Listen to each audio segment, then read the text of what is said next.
Hi, and welcome back to another episode of The Breakdown with Bethany. I'm Bethany Braun Silva, and today my guest is world-renowned parenting expert, Dr. Shefali. Now, you guys know that I've been a parenting editor for over a decade, so interviewing Dr. Shefali was a dream come true. We talk about her new book, The Parenting Map, which is out now, so be sure to get it. And we also talk about all the other challenges of raising your kids in today's society. So definitely don't miss this one.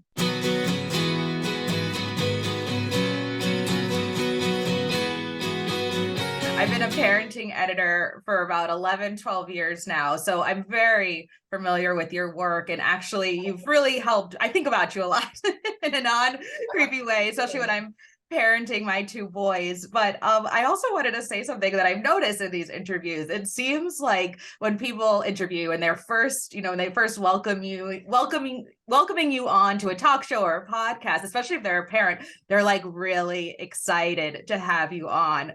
And I think it's almost, and you'll tell me, but it's almost indicative of like the parenting landscape right now, this like kind of like desperation, like, please help me fix this relationship with my kids. Please help me understand everything I'm doing wrong raising these children. And so how would you describe the current landscape of parenting, as it is right now? Well, I think, you're right. I think parents are overwhelmed. They're very frustrated and they're racing against time, it seems. The pressures on the parent to produce these super successful, super competent children is even more today than when I was raising my daughter. And the challenges for our children are way more because of this social media and all the distractions and the technology. So I think more now than ever, parents need this book that I've written, The Parenting Map, because that's what they're missing, the steps, the how to. None of us went to school to become a parent. None of us were trained. We were not supervised. So we need to give parents help, and that's what this book is about. And is it going to be on video? I'll show it if it is on video. But show it. Parenting Map. It has 20 steps. I wrote it really in exactly the same way that I teach my parents in therapy and the way I teach my coaches. I have a coaching institute and I coach people to do this with parents. So these are the main things I talk about. And so if a parent just gives themselves the time to go through these 20 steps, they will come out at the other end so much clearer, so much calmer, less stressful. And we deserve that as parents, to give ourselves the tools so we can enjoy this journey. Otherwise, it's just hell on wheels. Right. And I'm wondering, I read The Conscious Parent, and I know there were a few books in between, but what is sort of the archway, the bridge between that book and this one? Can we expect different things, or is it sort of still the same idea of being a conscious parent? Well, it's all unconscious parenting, but the first books were about the what and the why, and this is the how. So this is really, I've got diagrams and illustrations and graphs and tables, and I really break it down in this book in a very simple way. You don't have to read my other books, just pick up this one. This will really launch you into a new way of handling your children, and it'll just change your dynamic completely. And people have begun reading it and they're already transformed. Yeah. And, I'm wondering if someone is, like I said, I've been very familiar with your work for over a decade, but if somebody is kind of just discovering you, maybe through this interview or number of other interviews that you've done, or discovering the parenting map, but their children are tweens or teens, and they're feeling like it might be too late, right? I'm sort of set in my ways. My kids, we're kind of like, we're almost there. I can see the light at the end of the tunnel. What would you say to someone who might be feeling like it's too late? Yeah, my daughter is 20 and I still use what I teach. It still helps me. It not only will help you to uncover your patterns in your parent-child dynamic, but it will help you with your parents. It will help you with your partner. So this is really about life and life relationships. So it's never too late. It's about becoming more aware, about healing yourself, understanding your patterns. I talk about 5 ego patterns here that can apply to everybody. So it's important for you to identify your own patterns, but also to identify those around you. So this is really a game changer in all relationships. Got it. And then you talk also, a lot about connection before correction. But I'm wondering for parents who maybe feel like they're in the trenches, who are raising kids that are not neurodivergent, who are, quote unquote, normal kids, but they're challenging. They won't go to sleep. They won't eat. For my own personal experience, it takes a lot to get my kids out of bed and out the door to go to school in the morning. So is there a differentiation here between sort of my own expectations, right? Like all that unconscious stuff swirling around, and what my kids actually really need to do every day? And when it becomes a challenge, what's the line there? Well, I think it's become a challenge. It wasn't always a challenge. It's become a challenge, and now you've played into it, and now you're in a pattern. So, understanding your children, validating what they're going through. I know you don't want to go to school, and I don't want to send you to school, but we got to go to school. So how can I help you? Waking up earlier, being organized, being creative, being playful, being joyful. If you don't create those rhythms early on in your parenting, then yes, you are going to be more challenged later. But it doesn't mean you can never break a pattern. You can break a pattern when they're in their teen years, when they're 30 years old. You can change your dynamic at any time, but it does take work. So how old are your children? They're 7 and almost 11. And how many years would you say it's been a challenge? I would probably say it's been extremely challenging post-pandemic. It takes a lot to get them out the door in the morning, a lot. Right. And I have friends who are in similar situations where their kids just won't go to bed at night. Yeah. Yeah, so it's things that, when they're big life crisis like the pandemic, then that is traumatic, and children have a harder time to go back into routine.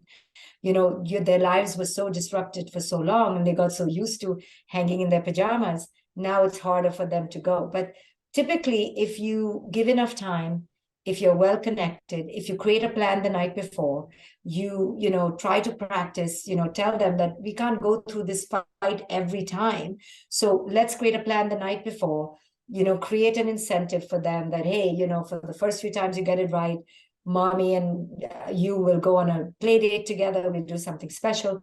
Try to intervene in a strong way instead of just yelling. Try to be creative. Try to create a strategy. Try to create a win-win situation. That's what I encourage parents in this book, The Parenting Map. Don't just do it the same way every time and then be exhausted. Find a way to break the pattern and be more creative, be more loving, be more playful, and bring your child to your side of the equation. And it'll take work, but maybe you're just stuck in a cycle of just yelling, screaming, and being frustrated. Yeah. And I hope I don't seem like I'm challenging you, because I admire you so much. You've helped me so much.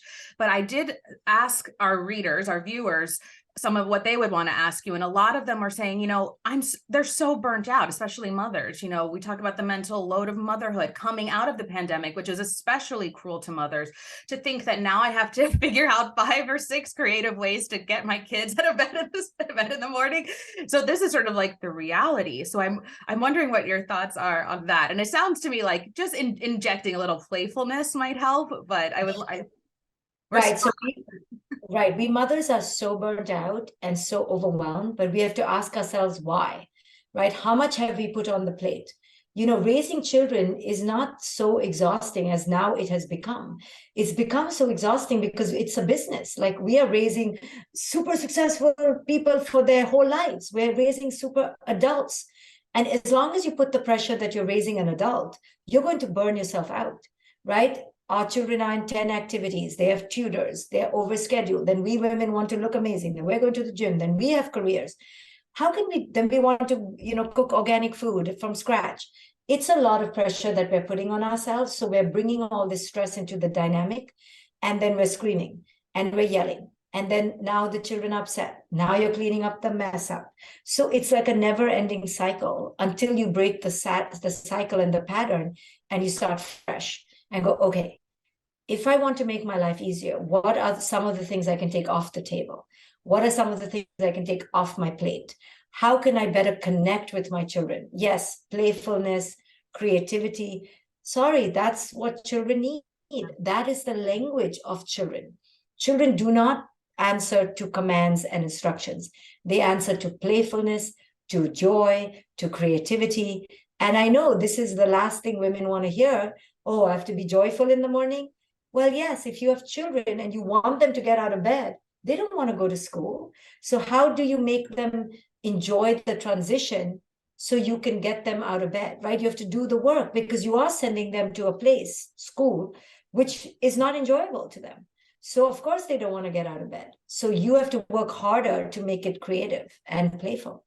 Yeah, I think it is sort of an uncomfortable truth, but so really needed. And I think that also, and you're the expert, but I think that does get easier because who doesn't want to have fun, right? Especially with our kids. And then we talk about being present with them and making those memories and those enjoyable moments. So I'm going to practice that. So I'll write to you to let you know how it's working. But Dr. Shefali, one of my favorite interviews is that you did was with Oprah. I think it was back in 2016 where you discussed sort of, I put it in quotes, a fail, which wasn't really a fail when you were talking about signing your daughter up for ballet lessons. And she was 8 years old. And the instructor said, well, you're kind of late, right? 8 years old.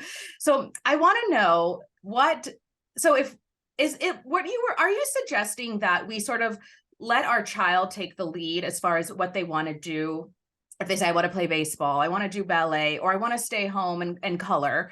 What do you suggest there? Because certainly hobbies are expensive, right? And then how much do we sort of go hands off when they say, I don't want to do this anymore, or when they say, I do want to do this? So I would love just to know what you think about that.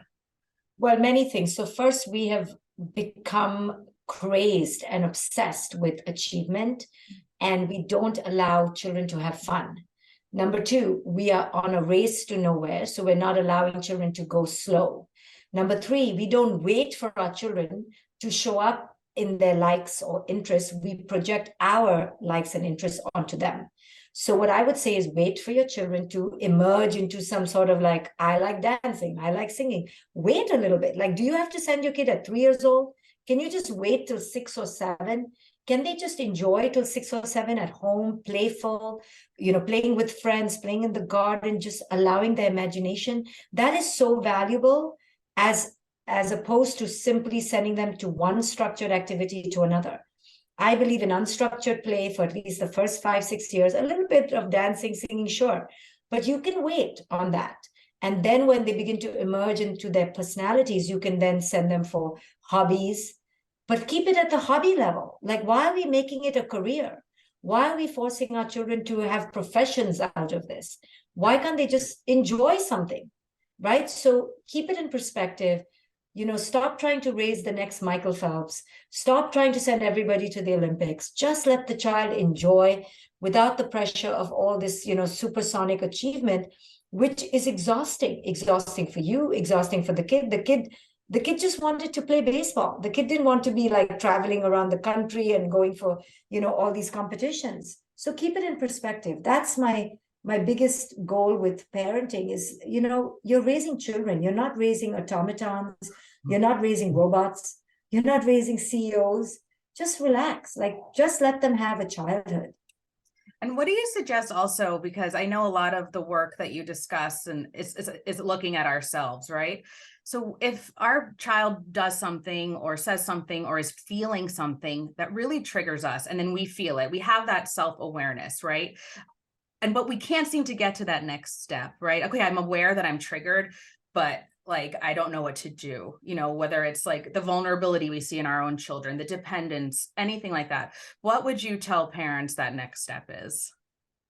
So, it's self-awareness, like you said, it's building this muscle of, okay, I am now interacting with my child from my own conditioning, and I'm not truly understanding who it is they are. So, finding a coach, a therapist, doing the exercises in this book, it is vulnerable making, but you have to go through it. Like, you're doing this for your children. How much can you keep holding on to your ego? How much can you keep pretending?